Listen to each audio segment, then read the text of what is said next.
High friends, good morning. Real blogger Jyoti চ্যানেলে সবাইকে স্বাগত। আবারও শুরু করলাম তোমাদেরকে নিয়ে নিত্যদিনের কাজ। তো চলো আবার আরেকটা দিন শুরু করলাম। তো এখন ঘড়িতে 6টা বাজে, আর আমি ওপর থেকে এসে নিচে নেমে আগে দরজাটা খুলে দিলাম, দিয়ে তারপর ঘর বারান্দা ঝাড় দিয়ে নেবো। আর এটা বৃহস্পতিবারের দিন ব্লগ।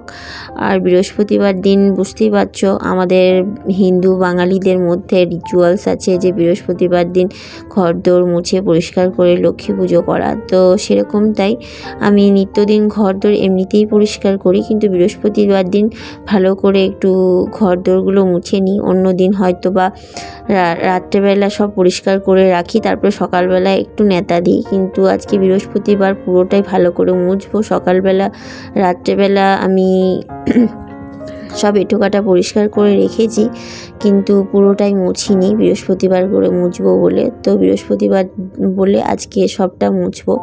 তো তার আগে আমি বারান্দাটা ঝাড় দিয়ে নিচ্ছি। সিঁড়িটা অর্ধেক সিঁড়িটা নিচ থেকে ঝাড় দিই, আর বাকি ওপরের সিঁড়িটা ওপরে যখন ঝাড় দিই তখন বাকি ওপরের অর্ধেকটা আমি ঝাড় দিই, মানে আধখানা করে, নিচেরটা আধখানা ওপরে আধখানা, এইভাবে ঝাড় দিই।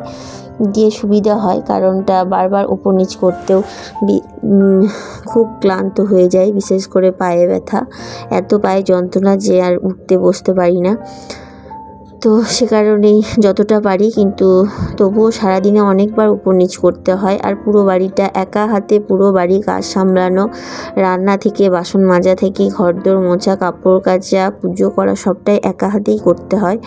তো বাইরের বারান্দাটা সিঁড়িটা ঝাড় দিলাম, দিয়ে ঘরে ঢুকলাম। ঘরটা ঝাড় দেওয়ার আগে জিনিসপত্রগুলো ঝেড়ে মুছে নিই। আর বেড কভারটা রাত্রেবেলা ঝেড়ে রেখেছি, তার জন্য ওপর থেকে একটু ঝাড়নি দিয়ে ঝেড়ে নিলাম। আর কেউ শুইনি রাত্রেবেলা, আমাদের যখন মন হয় কখনো ওপরে শুই তো কখনো নিচে শুই, এরকমই। তো যেহেতু কালকের দিনটা উপরে শুয়েছিলাম তাই নিচে পরিষ্কারই আছে। তো শুধু জিনিসপত্রগুলো একটু করে ঝেড়ে মুছে নেবো, যেটা প্রতিদিনই করি। তো সেরকমই। আর তারপর ঝাড় দিয়ে বার করে নেবো, তারপর মেঝেটাকে মুছে নেবো।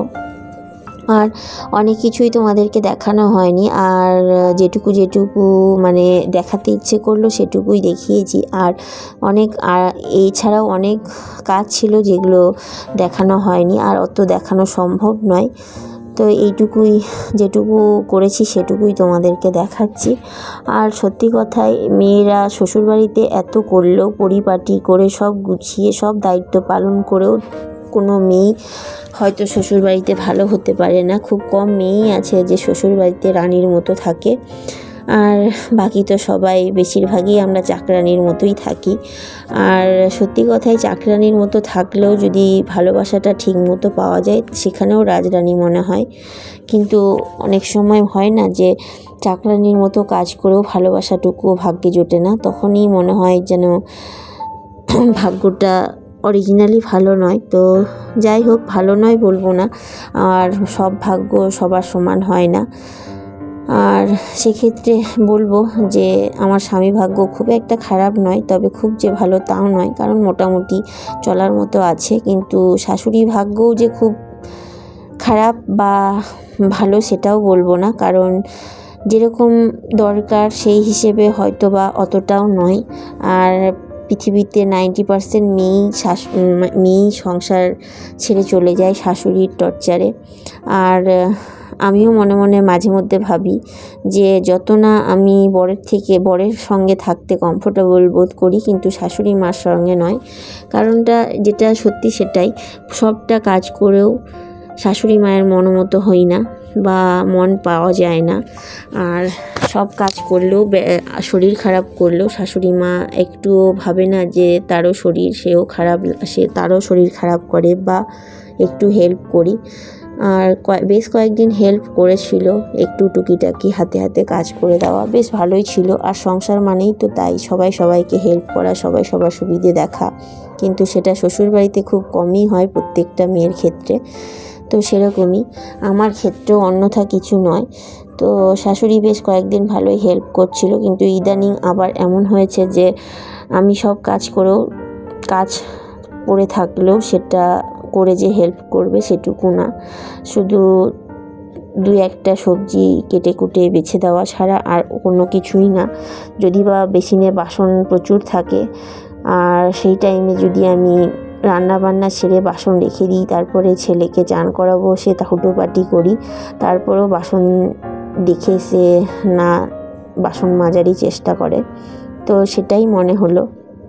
আর আমি দেখো নিচে সব সেরে সুরে নিলাম, দিয়ে তারপর ছেলেকে ঘুম থেকে তুললে ওকে বিস্কুট হরলিক্স দিয়ে খাইয়ে তারপর রেডি করে ওকে স্কুলে পাঠিয়েছি। আর তারপর আমি ওপরে চলে এসেছি, ওপরে বিছানাটাকে তুলে নিচ্ছি। বিছানাটা মশারিটাকে খুলে রেখে ভাঁজ করে গেছিলাম, তো এসে আবার ভালো করে একটু ভাঁজ করে নিলাম আর বিছানাপত্রগুলো ভাঁজ করে বাইরে রাখলাম। তারপর বেডশিটটাকে ছেড়ে নিয়ে তারপরে আবার পরিষ্কার করব।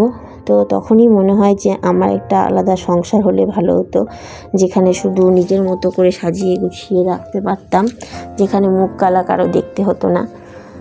তো জানি না ভাগ্যে আছে কি না, তার জন্যই মনে হয় যে শ্বশুরবাড়িতে প্রত্যেকটা প্রায় 90% মেয়ের ক্ষেত্রেই হয় যে শাশুড়ি মায়ের জন্য তারা সংসার ছাড়তে চায় বা চলে যায় বা অন্য কোথাও সংসার পাতে। আর সেটা হয়ে এসছে যুগ যুগ ধরে। তো আমি এখন দেখো উপরে বিছানাটাও গুছিয়ে নিলাম। আর তার জন্যই মনে হলো যে শাশুড়ি মা, এই জন্যেই শাশুড়ি মা, মা নয়। মা হলে হয়তো যত কাজ করি আমি একটা সংসারে, মা হলে যতই শরীর খারাপ হোক যাই হোক নিজে করার চেষ্টা করতো বা মেয়েকে একটু কম খাটানোর চেষ্টা করতো, কিন্তু শাশুড়ি মা বলেই সেটা সম্ভব নয়। আরও অনেক রকম উদাহরণ আছে যেগুলো দেওয়া সম্ভব নয়, সেই জন্যেই শাশুড়ি মা, মা নয়। এটাও একটা আশ্চর্য। জানি না পৃথিবীতে আগে শুনেছি সপ্তম আশ্চর্য ছিল, কিন্তু এখন সেটা বেড়ে হয়েছে, কটা হয়েছে সেটা সঠিক বলতে পারবো না। কারণ সংসারে এসবগুলো করতে করতে পড়ার বা বই পড়ার বা জিকে ঘাটার বা অনেক কিছু থেকেই বিরত হয়ে গেছি এরই মধ্যে। তো যাই হোক, সেরকমই আমি আশ্চর্য মনে হলো এইটাই যে শাশুড়ি মা নয়। কারণ মা হলে অনেক কিছুই মেয়ের সাথে কম্প্রোমাইজ করে বা মানিয়ে চলে বা হেল্প করে, কিন্তু শাশুড়ি মারা কখনোই করে না। অবশ্য সব শাশুড়ি মা সমান নয়, সব বৌমাও সমান নয়। তো আমি প্রথম থেকেই আমি এসব দেখে এসেছি বলে আমার মনে হচ্ছে। তো চলো, আমি ওপরে সব পরিষ্কার করে নিয়েছি, ওপরে ঝাড়ঝাঁটা দিয়ে দেখালাম কিন্তু মোছা দেখালাম না। তারপরে এই ছাদটা, যে ছাদে আমি এখন ফুল তুলছি, সেটাও আমি নিত্যদিন ঝাড় দিয়ে পরিষ্কার করি, নাহলে এখন তো আমের মুকুল প্রচুর, ছাদে আসার উপায় নেই, পায়ে লাগে বলে সবটাই পরিষ্কার করেছি। দিয়ে স্নান করে আমি সিঁদুর পরে নিয়েছি, দিয়ে তারপরে সে ফুল তুলছি। আর ফুল তুলে পুজোর বাসন কিছুটা আমি রাত্রেবেলা আগের দিনই আমি মেজে রেখে দিই। তারপরে প্রদীপ যা থাকে স্নান সেরে সেগুলো মেজে নিয়েছি, সেগুলোও তোমাদেরকে দেখানো হয়নি। তারপরে আমি ঠাকুরের এই সিংহাসনটা, আমি যেহেতু বাবার বাড়িতে গেছিলাম, তো সেই বাবার বাড়িতে থাকাকালীন সিংহাসনটার আসনটা একবারও ছেড়ে মুছে তিনি পরিষ্কার করেননি। আর উপর থেকে ঝেড়ে মুছে একটু খালি পুজো করে দিয়েছে, আর আসন তুলে ঝেড়ে মুছে পরিষ্কার করেনি। তার ফলে যখনই আমি আসনটা, বৃহস্পতিবার ছাড়া তো তুলতে পারবো না, তো যখনই আমি আসনটা তুলেছি এক গাদা মাকড়সায় বাসা বেঁধে, মাকড়সা নয় আরশোলায় বাসা বেঁধেছিল। তো সেগুলোকে তাড়িয়ে ভালো করে ছেড়ে মুছে আসন পেতে দিয়েছি মা লক্ষ্মী। তারপরে ঠাকুর পুজো সেরে নেবো। তারপরে আরও শিব মন্দিরে গিয়ে আগে শিব মন্দির পরিষ্কার করে শিব ঠাকুরের মাথায় জল দিয়ে এসেছি, তারপরে এখানে এসে আমি পুজো বসছি।